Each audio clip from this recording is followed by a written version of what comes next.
Let's take out our Bibles and learn together. If you're like me, you probably have said many times in your life, "What was I thinking? If only I had not done this," or "if only I had done something else. Why did I listen to that person?" or "why didn't I listen to this other person?" And what happens is this: when we think about our past and the poor decisions we make, what do we have? Usually regret. What's the solution for that? Well, we can't do a lot about our past failures other than confess them as sin and wash them away with the blood of Messiah. But there is something that we need to learn, and that is this: when we exercise faith, it is going to remove future regret. Why? Because there's an inherent relationship between faith and obedience. When we exercise faith, we're going to obey the purposes of God, and when we do so, there's not going to be any regret in our life. Take out your Bible and look with me, if you would, to the book of Mark and chapter 9. The book of Mark and chapter 9. Now, in this passage of Scripture, we're going to begin, and Yeshua, he's not with his disciples. Rather, they are having a discussion. Probably it's better to say an argument with a large group of people. And even though it's not stated emphatically what this argument is about, we can infer from the context exactly what had taken place. So look with me, if you would, Mark chapter 9 and verse 14. We're going to pick up our study with Yeshua returning to his disciples. We read in this verse 14, and coming to the disciples, he saw a great crowd around them, with also who? The scribes. Now, the scribes are important because they were the experts in biblical interpretation. They knew the scriptures. And therefore, because there was this argument going on that we'll get to in a few minutes, we can derive that there was something biblical taking place, a biblical discussion. And there was a disagreement between the crowd and the scribes and the disciples. So look once more. We find that they were arguing with them. And immediately all the crowd, seeing him, that is, seeing Yeshua, they marveled. Now, why was this? Well, this is also another clue to help us understand what's taking place here. And that is that there was probably some debate, some argument about Messiah with his disciples. And now Messiah was coming, and they could get to the bottom of this debate. So what takes place? Once again, verse 15, and immediately all the crowd, seeing him, they marveled, and they ran and they greeted him. Verse 16, and he asked them, now the question is, who is them? Now, a lot of interpreters, they will refer to the disciples about the context says something else. The context tells us that Messiah is not talking to the disciples, but rather he's talking to this group of people. And we'll see this without any doubt in a moment. So once again, we read, and he asked them, what are you arguing with them? And one from the crowd, and this is important, because this tells us that he was speaking to the crowd and not to the disciples. They were there, but he was addressing, that is, Messiah was addressing this crowd. And it says in that verse 17, and one from the crowd answered him. And notice how he responded to Messiah. He didn't call him Lord or Sir or Master or Son of Man or any other thing. He called him teacher. Why is that? Well, how the Scripture relates and identifies Messiah, but what term is used is very important, because teacher is to reveal truth. And the real question here is, are we responding to the truth? If we do, there's going to be a specific outcome. God's will is going to be manifested. If we don't respond to the truth, that is, if we behave without faith, then God's will's not going to be manifested in our life and through our life. So we read here, verse 17, that this one from the crowd said, "Teacher, I brought my son to you." Well, wait a second. We're going to see that there's this inherent relationship between Messiah and his disciples. From this perspective, from that time period, a teacher was only as good as his disciples. If the disciples could not put into action what the teacher was teaching, then the teacher apparently wasn't so good. So we see kind of a play on words. This man says, "I brought my son unto you." Well, he didn't. In reality, he brought his son to the disciples of Messiah. And we find here that this young boy, probably an adolescent at this time, it says that he had a spirit of muteness, we might say. He could not speak. And more than that, verse 18, whenever this spirit would seize him, that is, take hold of him, he would cause him to fall upon the ground. He would froth at the mouth. He would gnash his teeth, which is a symbol of pain. And he would, and it seems odd to us, the scripture says that he would dry out. Now, what does that mean? Perhaps your Bible translates it differently, but it literally means just to dry out. Why is that? Well, it's a biblical idiom. You see, water in the scripture is synonymous with life.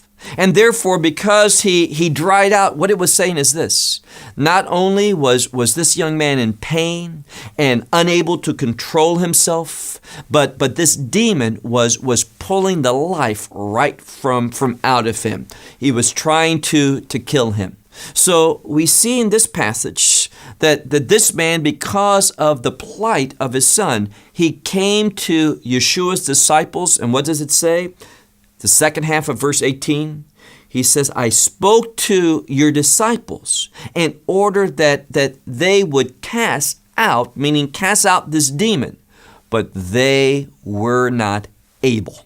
Now, this is the key. We see in this passage, we've already talked about it, this inherent relationship between Yeshua and the disciples. That's one issue. But the problem is that the disciples weren't doing the work that Yeshua was revealing. That is, the outcome of the truth of the teacher. And remember how Yeshua is referred to here, the teacher. The truth of the teacher was not being manifested in the life of the disciples. Now let me ask you, does that sometimes describe you and me? That we know what the Word of God says. We say that we believe it, but do we really? Because if we do, it's going to become a reality in our life. And notice Messiah's response, verse 19. "And he answered them, saying, a faithless generation." Now, I want to emphasize that because the first thing that Messiah says concerning this crowd of people, namely his disciples, is that they were a faithless group. They were not responding in obedience to the truth of God. And he says, continuing on, how much longer, he says, I'm going to be with you, how much longer am I going to tolerate you? Meaning there comes to a time where if we don't respond in faith, well, the outcome is going to be disastrous. So what does he say? Well, look at the second half of verse 19. He says, "Bring him to me." And they, it's in the plural, meaning probably the disciples. The disciples brought him to Yeshua, and he saw him, that is, that demon saw him, that spirit, and immediately he did something. He began to cause him to converse, that is, to shake repeatedly, and he fell upon the ground, and he began to roll, and once again froth at the mouth. And Yeshua asked the Father, he says, how long has he been in this situation? And the Father said, from his early childhood. So we see something. This little boy, He became plagued with this demon when he was very young. And now he's perhaps from some of the words we can glean that he's probably around an adolescent and he's still being plagued. And it's worse than that because if we keep reading, we're going to find out what the motivation is of this demon. Verse 21. Yeshua says, how long has he been in this situation? And it's interesting on what it says. Because it says he's been like this, and this word been is should be, we would expect to be in the Greek imperfect. Why? Well, we know what's going to happen. We've read this story. We can anticipate from past experience with Yeshua. Someone's in need. Someone has a problem. They're sick. They're possessed. What does Yeshua do? He heals them and restores them. So we would expect that this verb would be in the imperfect, which means this young man, he was in this situation in the past, and it extends until this day into the present, but it ends. That's the message, the nuance of the imperfect. But we don't see that. What we see here, and it's a surprise, we don't see the imperfect, but we see the perfect, which relates to what? A situation where it's true in the past, it's true in the present, and extends into the future. Now, what is this all about? Well, it's to tell us something. Without faith, there's not going to be a change to our situation. Without faith, the power and the authority over us of the demons are not going to be brought to an end. It's only when we exercise faith will they be brought to a change, to an end, to a conclusion. So, verse 22, the Father is still speaking, and he says, oftentimes into the fire he has cast him, that is, the demon has cast him, or he says into water, for what purpose? And here's the key, for his destruction. Now, this is what I want you to see. When we look at this world in its current state, a state which is stained by sin, where there's a prince of this age, and we know it's Hasatan, the Satan, and he's got his messengers, his angels, his demons, fallen angels. What we see is this. This world is in its current state is for one thing, and that is for your and mine destruction. And nothing's going to change that in and of itself. In that same way that this Father knew that it was going to extend into the future, there was going to be no change unless Messiah was able to do something. And we're going to see he wasn't even sure about that. Now, look again at this text. He tells him that frequently this demon casts him into fire, casts him into water. Why? For his destruction. But he says, if you are able to do something, help us. Have compassion upon us. Now, what does he say? Well, he asked the question with a doubt. And a doubt resembles faithlessness. He says, if you're able to do something, meaning he put all the burden for a change on Messiah alone. And how did Messiah respond to him? Well, he responds and says to him, verse 23, Yeshua answers and says to him, if you are able, for all is possible for those who are believing. So once again, it's the same word, the word believing and the word faith, same biblical word, just a different grammatical construction, but same root. So he says, if you have faith, it is possible, but it depends upon what? Well, here's the key. God has put the spiritual laws in order. They're out there. They're available. But the question is, are we going to respond properly? Are we going to exercise faith? That is, are we going to obey the truth? Messiah is able. He has been commissioned for this purpose. The question is, are we going to respond to his truth? And notice this man, verse 24, immediately. Now, this is good, and we're learning something concerning what our response should be. This man, next verse 24, we're going to see that he is an example for us, because he says immediately, he didn't delay. Immediately, he cried out, that is the Father. He cried out, and he said to Messiah, I believe, but what else? He says in verse 24, he says, I believe, but help my unbelief, meaning his faith has to grow. Now, we've already talked about the fact that even faith, as small as a mustard seed, can produce results. But God obviously doesn't want our faith to remain in that way, just like a mustard seed does not remain a mustard seed, but it grows into a large shrub within that garden. So this man correctly says, I believe, but help my unbelief. Now, what helps our unbelief? That is when we submit to Messiah and we see his faithfulness. When we perceive and experience the faithfulness of Messiah in our life, it's going to grow our faith. So notice what he says. He says, I believe, but help my unbelief. Verse 25.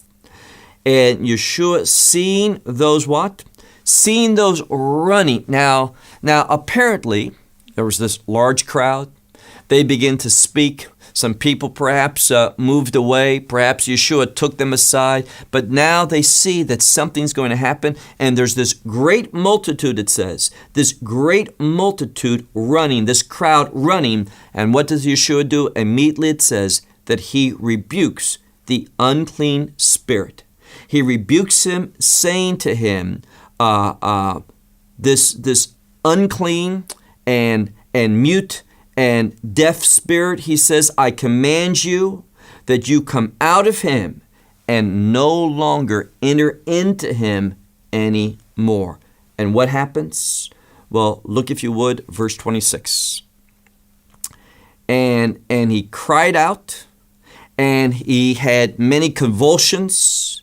He apparently did something. He fell to the ground, and what? Well, he appeared to everyone to be like a dead young man. And those who were around, they looked at it and they said simply, he's dead. Now, here's the key that we have to see. Remember what Messiah taught. He says, a seed, as long as it remains a seed, nothing's produced. It's only when that seed dies that it goes through this process. Now, many scholars debate, did this young boy actually die or not? Well, physically, it's not the issue. The issue is, what is the scripture conveying to us? And what we see is that he fell and everyone appeared in their mind that he appeared to be dead. And what happens? Well, if you look, it says, Yeshua, verse 27, Yeshua grabbed his hand and he raised him up. And that's important because that is the same word that is used in regard to the resurrection. He raised him up. That is, resurrection is synonymous with life, a new life. And that's what Messiah was giving this young man. He was giving him new life. And here's the key. You'll never have that new life until the old is dead and done away with. The problem is this. All too often, individuals, we want that resurrection power, but we want it for our old lives. It doesn't work that way. We're going to be frustrated. We're going to make poor decisions. We're going to be pursuing the things that are not in accordance with God's purposes, His plans for our life. So from the scripture standpoint, this young man appeared dead and Messiah raised him up and he stood. Now, here's the key. When we experience that resurrection power from Messiah, we will stand in this world. That is, we are going to know victory. In the biblical culture, to stand is to be victorious. It is to succeed. Now, what happens? Well, look at verse 28. Verse 28 says, and they entered he entered into his house with his disciples. And when they were alone, they asked him a question. You could probably anticipate what that question is. They said, why were we not able to cast out this demon, to cast him out? Now, they heard the truth.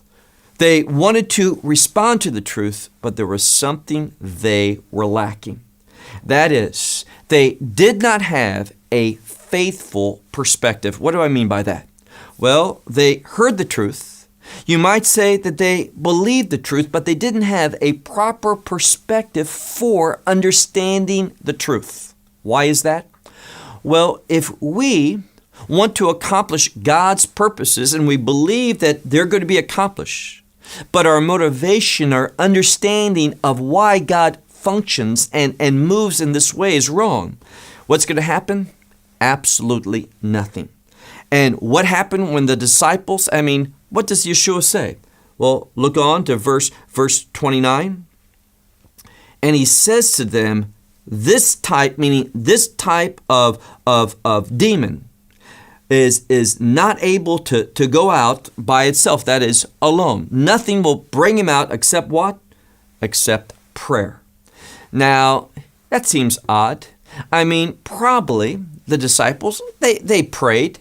They asked God to do this. So what does he mean? Now, I realize that some of your scriptures will say prayer and fasting. But historically in Judaism, yes, prayer goes along with fasting, but fasting doesn't necessarily go along with prayer. And I believe the best manuscripts just have the word prayer. And that is, it's asking God, but it's asking God from a proper perspective. Now, why do I say that? Well, what's the best interpreter of Scripture? The answer is what? Scripture. And we're going to see in the next account that we're going to study next week that the disciples and Yeshua, they were traveling and the disciples were discussing things among themselves. And Yeshua asked them, what are you guys talking about? And the disciples, they didn't want to respond. Why? Because you know what they were talking about? Which one of them was the greatest? Now, that's our subject for next week, but it's important. It's a foreshadowing. You see, they wanted to serve God because it would make them great. And they totally misunderstood. They did not have a faithful perspective. Why? Well, let's continue on and seeing what Yeshua was doing in this passage. So he says to them, basically, you weren't praying properly. You got to pray in a correct manner. And what happens? Look at verse 30. Well, from there they went and they passed through the Galilee. Now, nothing happened there. The scripture says they went from there and they passed through the Galilee on to some other place. Why even is the Galilee mentioned there? And the purpose is this. For the word, the significance of that word Galilee. It means biblically to reveal something. And that's what this section is going to. It is going to a place to reveal truth to us. It's not enough just to want God's will to be done. And us to be part of it, we need to have a proper perspective, a proper motivation. I want God to do great things through me. Why? So I'll be great. Is God going to move in my life? Probably not. So what happens? Notice what Messiah begins to teach on. Look, if you would, to verse 30. It says, from there they go forth, they pass through the Galilee, but he did not want anyone to know that he was there. Why? Because he wanted to speak specifically and privately to his disciples.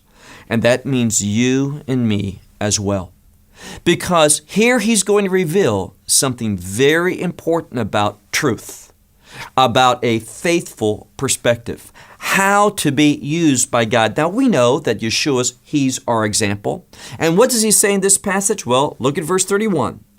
He begins to teach his disciples, and he said to them that the Son of Man. Now notice that. Prior to this, Yeshua is referred to what? Teacher. He's going to reveal truth.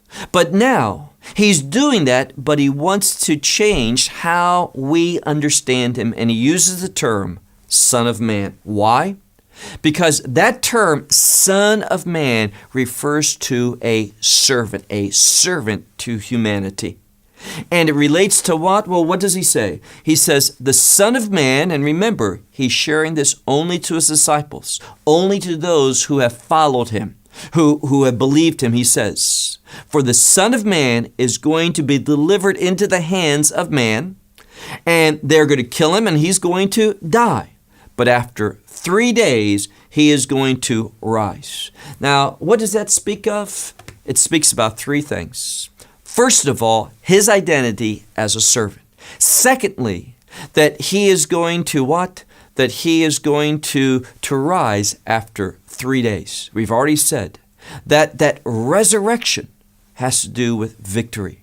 Why after 3 days? Now, it's on the 3rd day, after 3 days. In our mind, in English, that's a conflict. Is it on the 3rd day or after 3 days? But in Judaism, you go to the 3rd day, the full, complete 3rd day, and then it continues until you complete the 4th. It's still on the 3rd day. And that 3rd day is also a reference to victory. Great things happen on the 3rd day. So we understand something. We understand that He's going to what? He is going to lay down His life. He is going to what? Humble Himself. What are the disciples thinking of? Who's to be great? How can I use the things of God to make me great? That's not right. That's not faith. That's not truth. That's not the perspective. The proper perspective is to understand that we are supposed to be like Him. We are supposed to be a servant. We are supposed to lay down our life. And it's only when we have that perspective and we faithfully follow that truth, only then is the outcome going to be victory. And that's what Messiah is saying to them. But notice it says that they didn't understand it, and they were afraid even to ask Him about what this all means, His death and this resurrection. If you don't understand the death and the resurrection, you're not going to find God moving in your life. Well, we'll close with that until next week.